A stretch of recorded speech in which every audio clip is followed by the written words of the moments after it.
नमस्कार। राज्यसभा टेलीविज़न में आपका स्वागत है। मैं हूं अखिलेश सुमन और आप देख रहे हैं हमारा खास कार्यक्रम स्पेशल रिपोर्ट। स्पेशल रिपोर्ट के इस अंक में हम हैं सेंट पीटर्सबर्ग में और अगले आधे घंटे में हम आपको दिखाएंगे नदी के रास्ते से सेंट पीटर्सबर्ग की कहानी।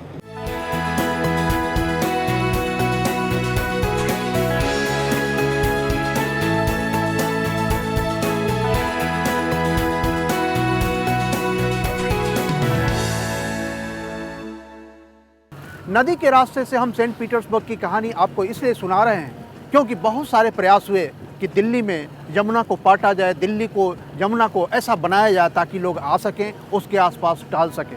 लेकिन दिल्ली में आज़ादी के बाद कभी भी ऐसा संभव नहीं हो पाया। लेकिन अगर आप देखें सेंट पीटर्सबर्ग को, चारों तरफ सेंट पीटर्सबर्ग इस तरीके से है और उसके बीच में नदी बहती है। नदी के दोनों तरफ पार्ट बने हुए हैं, मकान है, बाजार हैं, सब कुछ हैं और सब कुछ नियमित तरीके से, सही तरीके से चलता रहता है।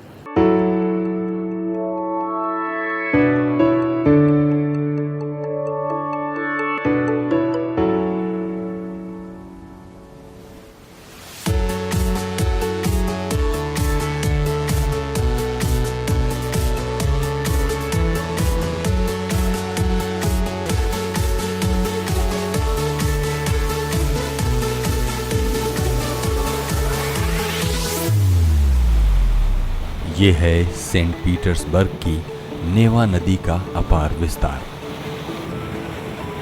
इस नदी ने रूस के इतिहास को शताब्दियों तक देखा है। ये रूस के बदलते वक्त की गवाह रही है क्योंकि ये नदी शहर और रूस के लोगों की जिंदगी से सीधे जुड़ी रही है। ये नदी शहर को दो भागों में बांटती है। उत्तरी और दक्षिणी भाग के बीच से बहती ये नदी 1703 में बसाए गए सेंट पीटर्सबर्ग की धमनी की तरह है।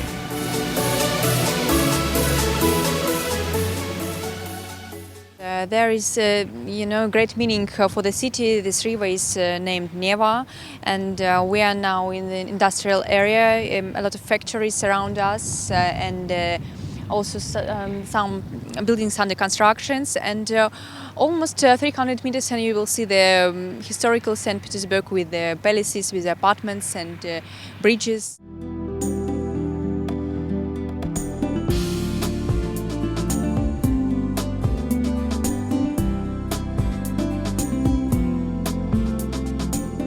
नेवा नदी सेंट पीटर्सबर्ग से किस तरह जुड़ी है, इसे देखने के लिए हमने नदी के बीचों बीच एक लॉन्च से यात्रा की।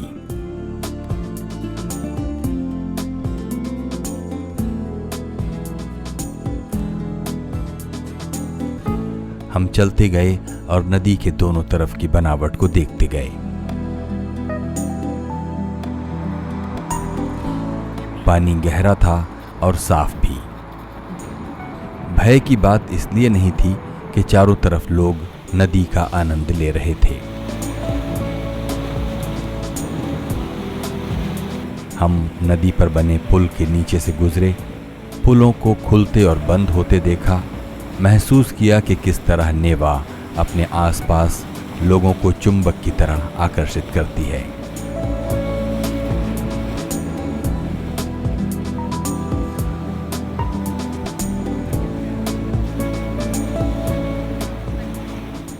It doesn't disturb to anybody, to the some people who live in this city because of they have very good waste management, and I really enjoy to live in this city. नदी दोनों तरफ से बंधी है। साफ सुथरा तटबंध देखते ही बनता है और इसके बगल में सड़क, कोई झमेला नहीं, कहीं कोई झाड़ी नहीं। नदी जहां खत्म होती है, शहर वहां से शुरू होता है। आप देख सकते हैं कि इस नदी के दोनों तरफ मकान बने हुए हैं। इन मकानों में दफ्तर भी हैं और ये लोगों के रिहायशी मकान भी हैं। बिल्कुल नदी के बगल में ये बना हुआ है तट, और तट के बगल में सड़क बनी हुई है और सड़क के बगल में ये सारे मकान हैं। आप देखिए नदी के दोनों तरफ ऐसे ही सटे हुए मकान हैं। दोनों तरफ आप देख लीजिए, दोनों तरफ मकान बने हुए हैं। इसलिए कोई बहुत ही कठिन काम नहीं है कि नदी को कैसे बांधा जाए, लेकिन नदी को बांधने के लिए जो हिम्मत चाहिए, जो एक इच्छा शक्ति चाहिए, वह इच्छा शक्ति रूस ने दिखाई है और इसके कारण रूस में सेंट पीटर्सबर्ग की यह नदी बहुत ही महत्वपूर्ण है। और यहाँ इस नदी को देखने के लिए, इस दोनों तरफ की ज़िंदगी को देखने के लिए लाखों दर्शक हर साल सेंट पीटर्सबर्ग आते हैं। नदी और शहर के बीच में न कोई दूरी न कोई दुराव, शहर के बीच नदी और नदी के दोनों तरफ शहर।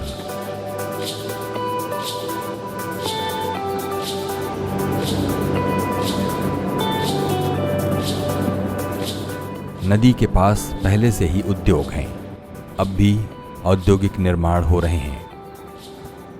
नदी पर एक और पुल बन रहा है, लेकिन संयम से, और उससे नदी की सेहत पर कोई नकारात्मक असर नहीं है। कचरे का अनूठा प्रबंधन है ताकि जल जहर न बने।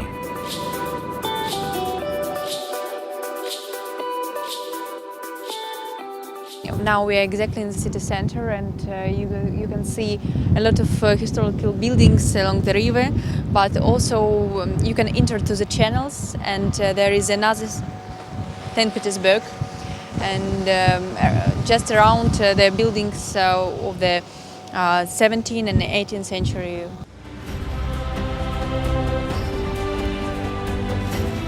नेवा नदी पर चलते चलते अब हम गुजर रहे हैं एक प्रसिद्ध फुटबॉल स्टेडियम के पास से। यह है सेंट पीटर्सबर्ग का पेट्रोव्स्की स्टेडियम। नेवा नदी के किनारे स्थित इस स्टेडियम में राष्ट्रीय और अंतर्राष्ट्रीय दोनों स्तर के खेल होते हैं, लेकिन न कोई अफरा तफरी, न नदी में गिरती कोई गंदगी। What is this stadium? The stadium is Petrovsky Stadium. The name is Petrovsky Stadium, but that's for football players championships. आप देख रहे हैं नेवा नदी के किनारे मकानों की इस श्रृंखला को। बिल्कुल तट पर बने ये मकान, इनमें रिहायशी मकान भी हैं और दफ्तर भी। कोई रोक टोक नहीं, लेकिन एक व्यवस्था और योजना के तहत ये बने। कुछ सोवियत क्रांति के पहले तो कुछ बाद में, लेकिन नदी के जीवन में एक सततता बनी रही। नेवा नदी सेंट पीटर्सबर्ग की जिंदगी का हिस्सा लगातार बना रहा।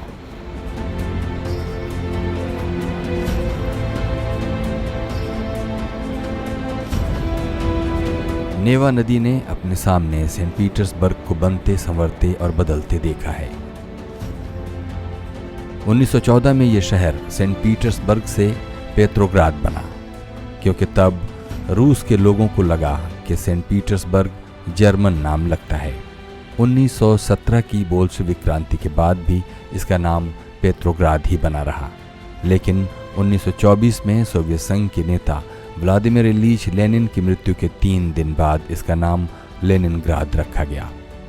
बाद में जब 1991 में सोवियत सत्ता का पतन हुआ, तो इस नदी ने इस शहर को फिर से सेंट पीटर्सबर्ग बनते देखा।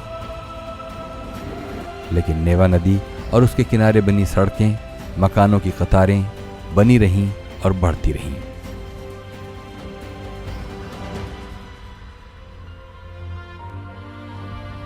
नेवा के दोनों तरफ 2 खूबसूरत महल हैं। एक में सैनिक रहते हैं और दूसरे में राजा। ये जो सामने स्वर्ण गुंबद वाला महल दिख रहा है, वो है सैनिकों का गैरिसन। यहाँ सैनिक कमांडर रहते हैं और सैनिक रहते हैं। यहाँ गारद थी और असलहे भी थे।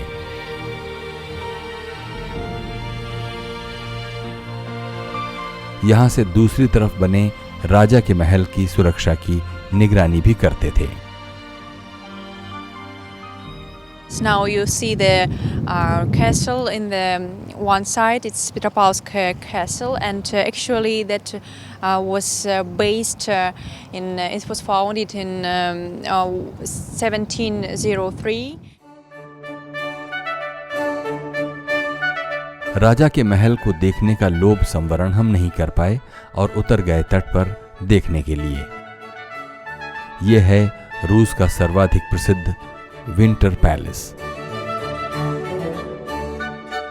नदी से यह बेहद खूबसूरत दिखता है और सामने से भव्य। सेंट पीटर्सबर्ग आए और फिर विंटर पैलेस न गए तो इतिहास से आप पूरी तरह नावाकिफ रह जाते हैं। ये विंटर पैलेस रूस के तत्कालीन राजाओं की रिहायश हुआ करती थी। पीटर द ग्रेट इसके सबसे नामी राजा हुए जिन्होंने यहां अपनी रिहायश बनाई। 1905 में इस महल के सामने बड़ी संख्या में मजदूरों का कत्लेआम हुआ था और फिर 1917 में बोल्शेविक क्रांति में इस महल से जार को हटाकर इसे संग्रहालय बना दिया गया। सत्ता का केंद्र रहा ये महल अब महज पर्यटकों का आकर्षण बनकर रह गया है। This is a famous winter palace in St. Petersburg. From this building became a Russian Revolution in 100 years ago. So this is really quite famous place in St. Petersburg. Okay, what is now? Now it's quite a museum. The people from all the world can see and just walking around as you can see, and everybody it's like a tourist place now, right?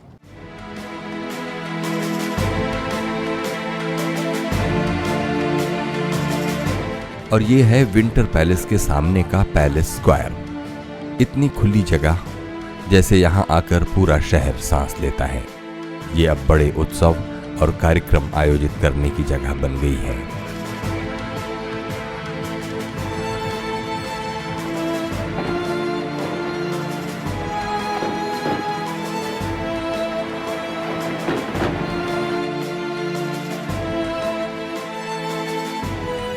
थोड़ा और आगे जाने के बाद मिलता है Saint Isaac cathedral.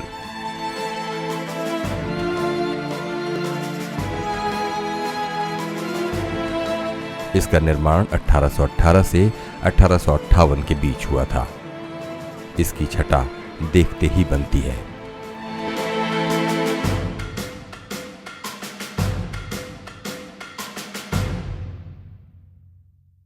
रात के 8:40 हुए हैं। हम सेंट पीटर्सबर्ग में हैं और सेंट पीटर्सबर्ग में 22 जून की रात है। आप देख रहे हैं अभी वैसी ही धूप है जैसा दिन में 12 बजे होता है, 1 बजे होता है। इसे कहते हैं व्हाइट नाइट। आज 22 जून का समय है और कहते हैं कि इसी दिन हिटलर ने रूस पर आक्रमण किया था, जिसके बाद दूसरे विश्व युद्ध की शुरुआत हो गई थी।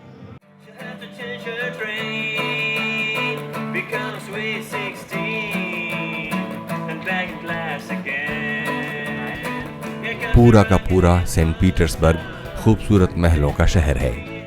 सड़कें चौड़ी, खुशी से घूमते झूमते लोग।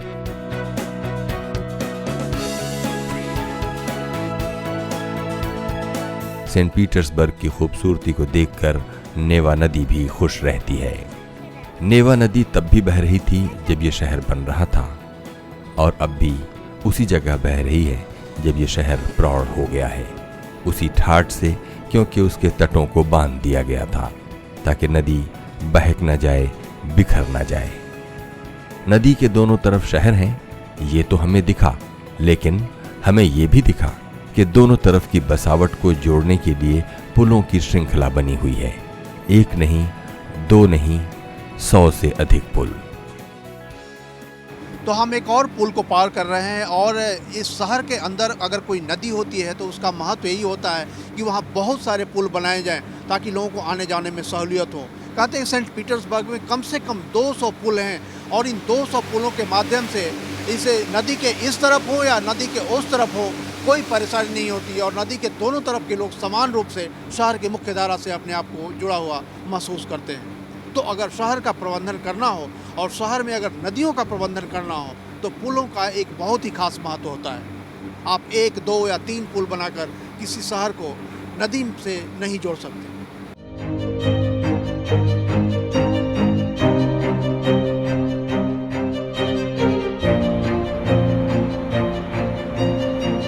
पुल खुले होने का नजारा भी अभूतपूर्व होता है।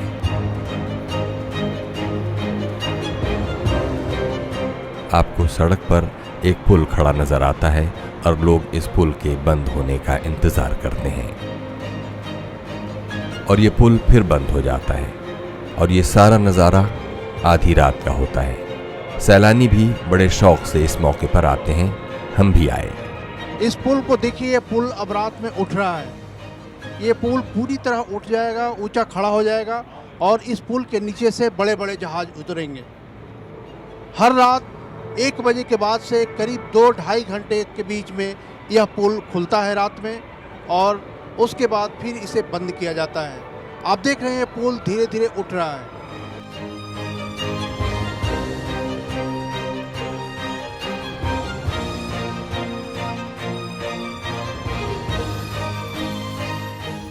राज्यसभा टीवी की टीम यहाँ पहुंची है सेंट पीटर्सबर्ग में, और सेंट पीटर्सबर्ग में आप देख रहे हैं इस अद्भुत नज़ारे को।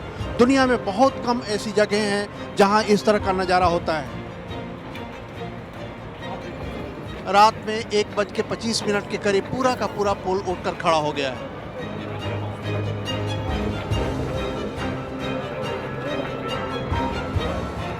यह रात का अद्भुत नज़ारा।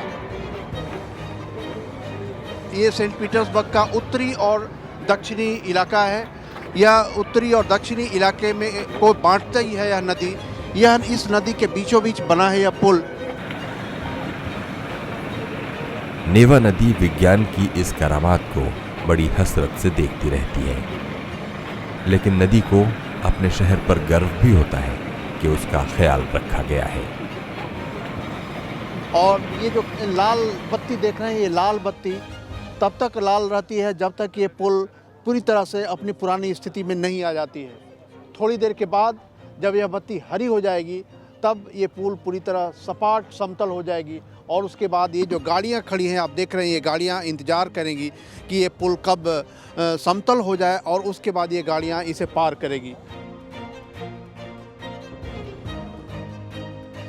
और अब देखिए ये पुल फिर से पूरी तरह बंद होना शुरू हो गया। धीरे धीरे देखिए ये पुल नीचे आ रहा है।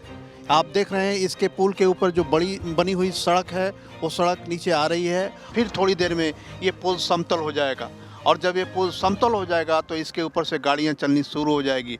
हर दिन 1 बजे से लेकर 3 बजे के बीच में इस पुल को खड़ा किया जाता है और इस पुल को खोला जाता है ताकि नीचे से जहाज़ गुजर सके, और उसके बाद जब सारे जहाज़ गुजरने की सूचना मिल जाती है उसके बाद इस पुल को फिर से बंद कर दिया जाता है।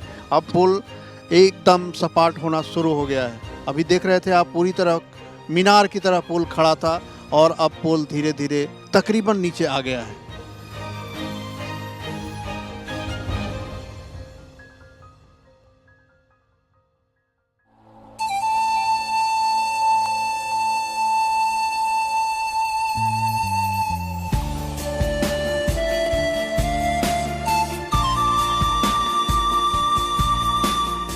जाड़े में ये नदी पूरी तरह जम जाती है। शहर और नदी पूरी तरह सफ़ेद।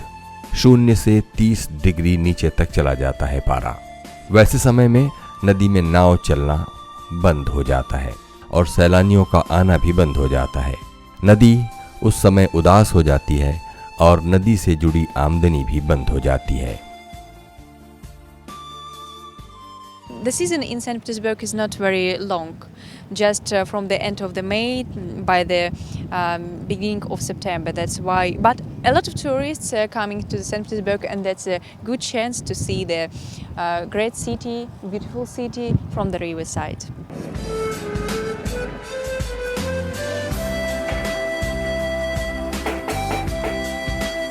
नेवा नदी में सफ़र करना इसलिए काफ़ी सुखद संयोग होता है। मई से सितंबर तक यहाँ गर्मी का मौसम होता है और यही वो समय होता है जब आप सफ़र कर पाते हैं। कभी कभी यहाँ दिन में भी पुल खोल दिए जाते हैं, खासकर तब जब इसमें कोई मरम्मत करनी होती है। देखिए ये पुल खड़ा है। दानवाकार खुले इस पुल के बगल से गुजरने पर भय की एक सिहरन भी हो जाती है, लेकिन यहाँ आने वाले सैलानियों के लिए ये एक अद्भुत दृश्य भी बनता है।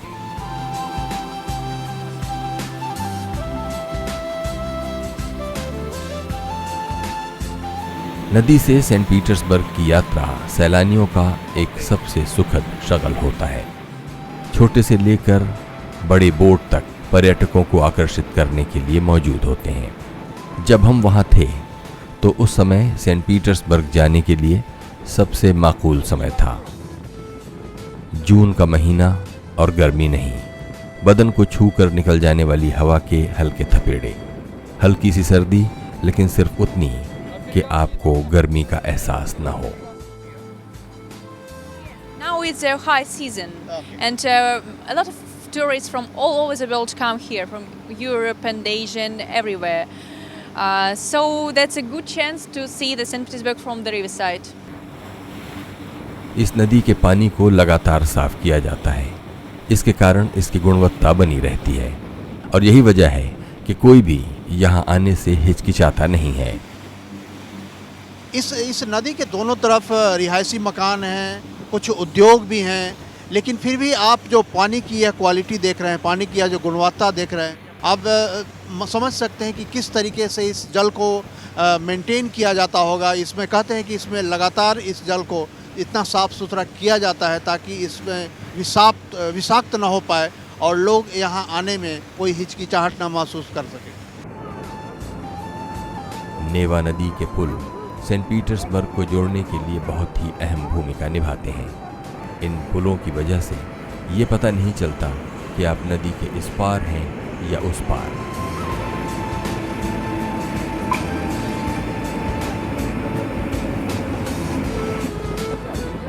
अब इस बोट का तेल खत्म हो गया। इसे भूख लग गई है, लेकिन इसे अपनी भूख मिटाने के लिए दूर नहीं जाना है। नदी के किनारे ही एक पेट्रोल पंप बना है। यहाँ खुद बोट वाला ही तेल लेकर पैसे का भुगतान करता है।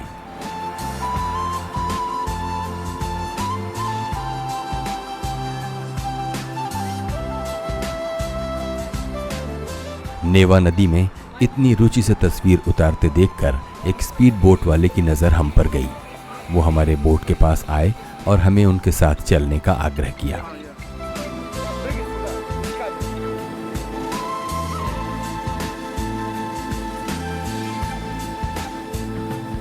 अब हम गुजर रहे हैं नेवा नदी के तट पर बसाए गए नए रिहायशी इलाकों से। नदी ने इन रिहायशों के साथ कोई भेदभाव नहीं किया। नदी किनारे की ये रिहायशें भी उसी शान से खड़ी हैं जैसे शहर के अंदर के।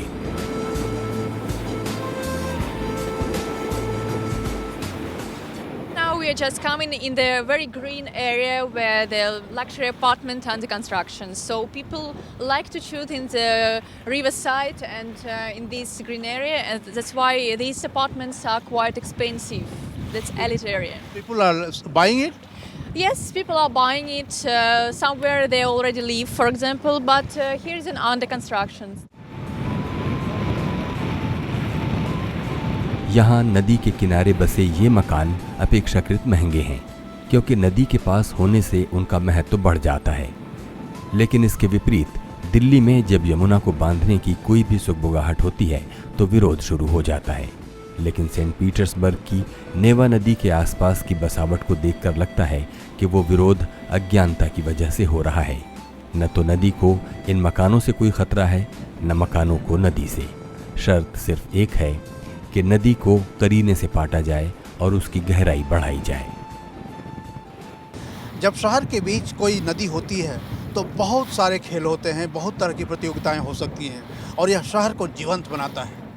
आप देख सकते हैं यह जो छोटा सा मोटर लॉन्च है, इससे हमने 15-20 मिनट की यात्रा की और लगा कि जैसे सारा तनाव पूरे दिन का दूर हो गया।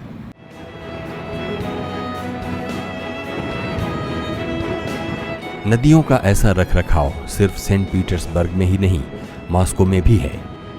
मस्कोवा नदी के दोनों तरफ ऐसे ही तट बने हैं।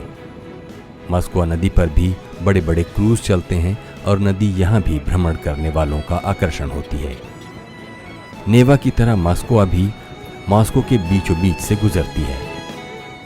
यहाँ भी आप नदी से गुजरते हुए मॉस्को की सारी खूबसूरती का एहसास कर सकते हैं।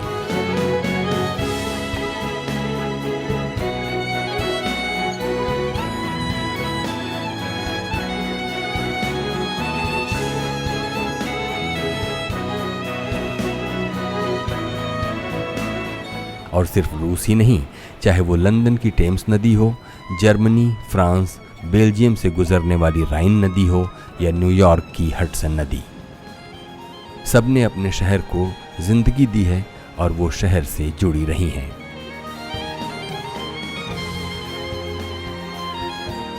और उसी परंपरा में शामिल है सेंट पीटर्सबर्ग की नेवा नदी। ये असंभव है कि आप यहाँ आएं और नेवा नदी में ना जाएं।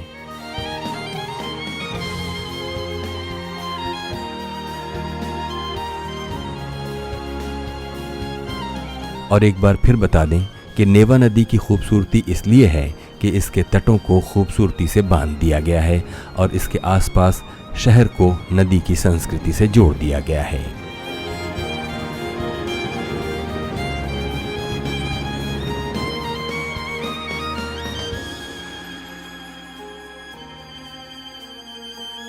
तो इस तरह नदी से सेंट पीटर्सबर्ग की यात्रा खत्म हुई, लेकिन इसकी यादें हमेशा जहन में ताज़ी रहेंगी। आप कल्पना नहीं कर सकते कि क्या फ़र्क होता है जब शहर के अंदर एक नदी होती है, साफ़ सुथरी नदी होती है, और उस नदी को जीवित रूप में देखा जा सकता है, उसे महसूस किया जा सकता है। जिस शहर के अंदर नदी नहीं है, जिस शहर के अंदर सुव्यवस्थित नदी नहीं है, और जिसके शहर के अंदर नदी के कृत्य खेल नहीं है, वह शहर बहुत कुछ खो देता है। राज्यसभा टेलीविज़न के लिए कैमरा पर्सन MS सुरेश के साथ सेंट पीटर्सबर्ग से अखिलेश सुमन।